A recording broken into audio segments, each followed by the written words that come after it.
Quand Dieu annonça à Abraham le jugement proche de Sodome et Gomorrhe, ce dernier pria en leur faveur et devint hardi en tant qu'ami de Dieu.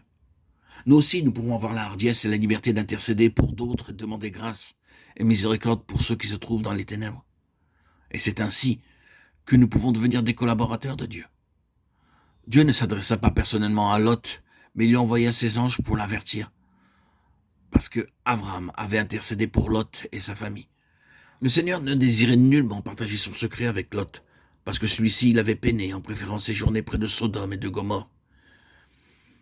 Il était séduit par le pays fertile et au bout d'un certain temps, il était même devenu ancien de Sodome. Il en résulta que ses propres gens se complurent dans les plaisirs du monde. Beaucoup de croyants perdent leur joie et leur bonheur parce qu'ils sont séduits par le monde et ses attraits. Tout comme Lot, si nous suivons les plaisirs du monde et ses honneurs, le Seigneur ne viendra pas à nous et ne nous révélera pas ses secrets. Je connais beaucoup de gens qui sont nés de nouveau et qui connaissent la signification de l'Église de Dieu. Mais ils veulent être anciens quelque part et dédaignent de la sorte la communion des enfants de Dieu. Ils désirent être honorés en tant qu'anciens et les chrétiens de nom sont tous prêts à les accueillir. Ils seront sauvés comme au travers du feu. Mais tout ce qu'ils auront fait ressemblera au bois, à la paille ou au foin et sera brûlé.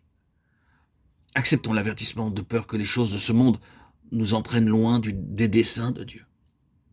Dieu apparut à Abraham la 8e fois lorsqu'il fut peiné à la demande de Sarah de renvoyer Agar et Ishmaël.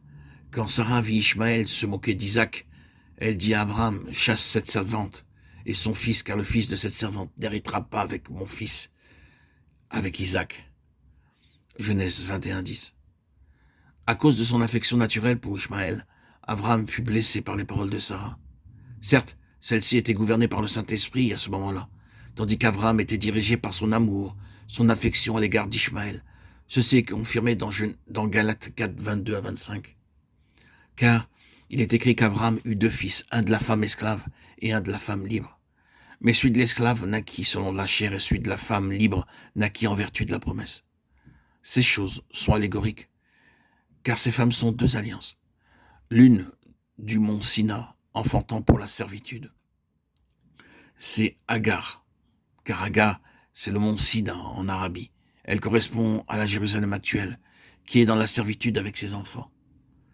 Sarah avait appris une leçon après une expérience très amère. Elle avait elle-même offert Agar à Abraham, Genèse 1:9. 10 ans après leur sortie d'Our en Chaldée. Elle avait attendu pendant 10 ans que la promesse de Dieu s'accomplisse. Mais voyant que cela ne se produisit pas, elle donna sa servante à Abraham. Et Agar la méprisa. Sarah avait commis une faute parce qu'elle était gouvernée par sa vieille nature. Ayant appris son amère leçon, elle dit « Chasse cette servante et son fils ». Les chrétiens de nom, tout honorables qu'ils soient extérieurement, n'ont aucune part à l'héritage des saints dans la lumière. Beaucoup de chrétiens de nom sont très bons par nature, ils sont très affectueux, très agréables. Ils font de grands sacrifices et dépensent beaucoup d'argent dans l'œuvre du Seigneur.